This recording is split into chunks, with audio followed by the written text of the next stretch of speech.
What's up, Guardians? Peace and Grease here, and today I want to talk a little bit about legacy focusing. Now, this is Bungie's most recent proposal. You can see the latest TWAB with this very information on Bungie's website, so head on over and make sure you check those numbers out. Nothing about this is written in stone. Bear that in mind. So don't head over to Twitter and go apeshit on Bungie. It's not necessary. Nobody knows the end cost of any of this until it actually happens. That's the main reason that Bungie put this information out there, was to get feedback from the community. That's your job, that's my job, to make sure that Bungie understands that the cost on this stuff is exorbitant, to say the least. Now, how is this system going to work, and what does it all mean? All right. Well, it's not a big change, quite honestly. All of the current vendors use this system with the exception of Vanguard. So essentially you need a specific Ingram for a specific vendor. In this case, let's say Gambit, for example. You play Gambit, you get a Gambit Ingram, and you take that to Drifter to buy various items. Again, Crucible, Gambit, Iron Banner, Trials already use this system. Vanguard, again, is the only outlier. It's going to change to a similar system. Now, I like this. Consistency. No offense, but in my opinion, this is an area that Bungie has always struggled with. More consistent, more simple system is a good thing. Now, why would you care about this? Because Bungie is planning on bringing back some of the old armor sets from the earlier days of D2. Again, I think this is a great idea. We have new players coming in. We have players that have played the game intermittently because they weren't happy with the state of the game. They missed out on armor sets as well. So that's a good thing. It provides opportunities for people to fill out their transmog collection. But that's where we get into a problem. The cost on this system is so insanely overpriced that even if players were missing armor sets, they couldn't afford to focus them. Now, I didn't see anything in the TWAB that mentioned that these items, these armor sets, are going to drop from that activity. If that's the case, then really all of my complaints are kind of null and void. But that would definitely overpollute the pool. You see, if they're going to be adding, let's say, for example, 3 armor sets to Vanguard, as an example, that means I would have to grind through 3 armor sets to get the armor set that I want. We all know the way RNG works. We always get the stuff that we want at the very last, right?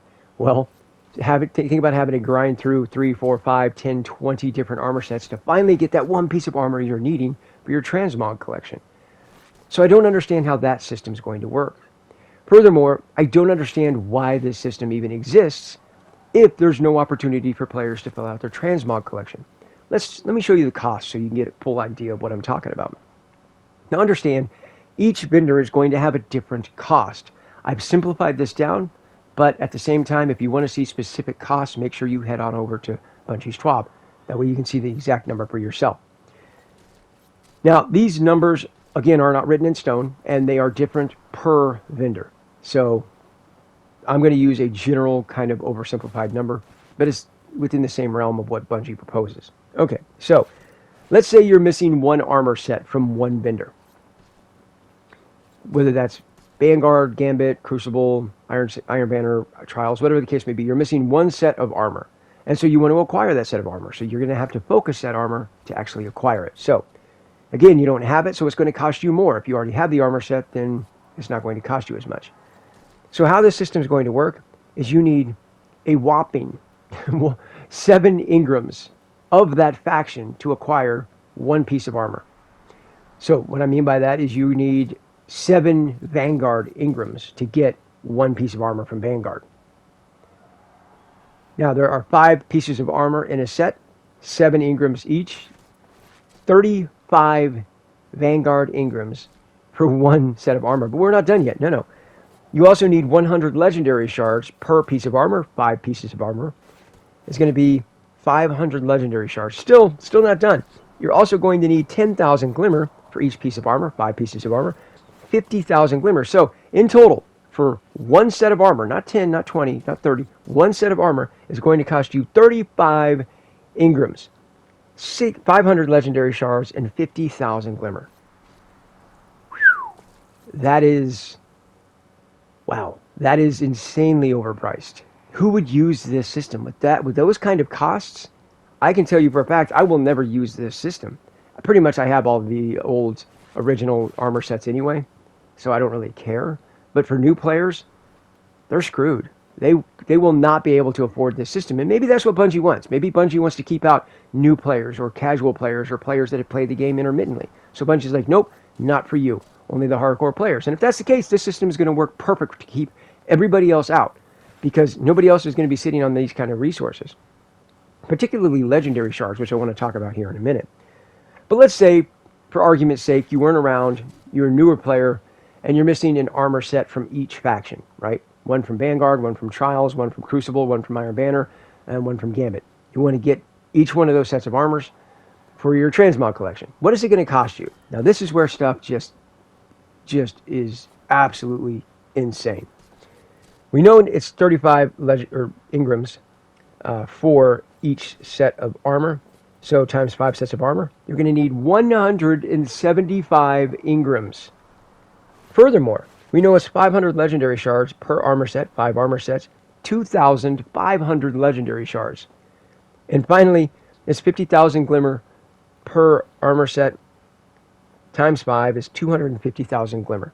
So in total, for 5 pieces of armor, 5 sets of armor, 175 Engrams, 2,500 shards, and 250,000 glimmer. That is insanely overpriced, in my opinion. That is ridiculous. Who's going to use this system? With the costs like this, nobody will use this system.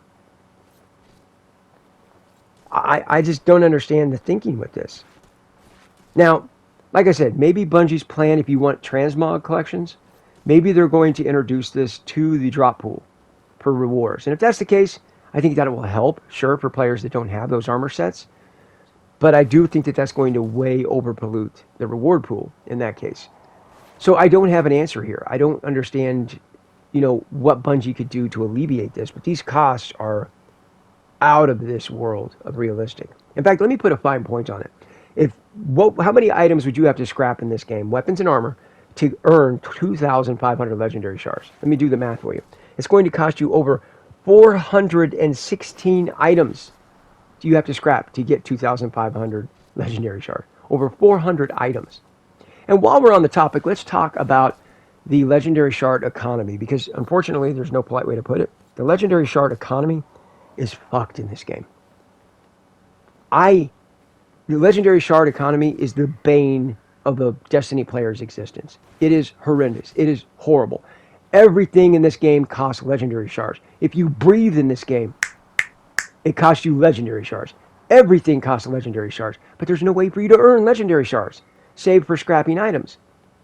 But again, for 2,500 legendary shards, it's going to cost you over 400 pieces of armor or weapons that you have to scrap to get 2,500 legendary shards. Now, Spider used to sell bounties that you could actually earn a little piddle of legendary shards. That's gone. And then after that, Master Raoul used to sell legendary shards, which I wish I was playing the game hardcore at that time, because I would love to have legendary shards, but I never have them. Furthermore, once you get past the season pass, once you get done with the season pass, you're fucked. You're not getting any more upgrade modules. So what are you doing? You have to buy them. You have to buy them. You have to buy them. You've got 5 pieces of armor you need to upgrade. You've got 3 weapons you need to upgrade. You want to infuse items. You want to, increase the power level of items. It's a constant cost. Don't even talk about focusing Engrams. Bungie wants us to play this game in a certain way, but we can't play the game a certain way because the legendary shard economy is a disaster. It is a complete and total disaster. I can't play the game the way Bungie intends because I cannot afford to focus all of my Umbral Engrams that I constantly get on all 3 of my characters. I can't afford to do it. So what do? I focus on 1 or 2 items from the season, and then I dump all the rest of my Umbral Engrams on Master Raoul. Why? Because everything he gives me, I scrap. It's the only way that I can continue to play this game with this legendary shard economy. It's the only way. There's no way to bypass this. Now, I know Bungie's idea would be like, well, let me give you 2 more legendary shards for each item you scrap. Why? That makes no difference. You're still going to have to pay scrap several hundred items to get 2,500 legendary shards. And giving more legendary shards for rewards on activities doesn't matter because players that are sitting on tens of thousands of legendary shards don't care. There needs to be a vendor in this game that actually allows players to purchase legendary shards. It's the only way. But feel free to let me know what you think down in the comment section below. And until next time, peace out.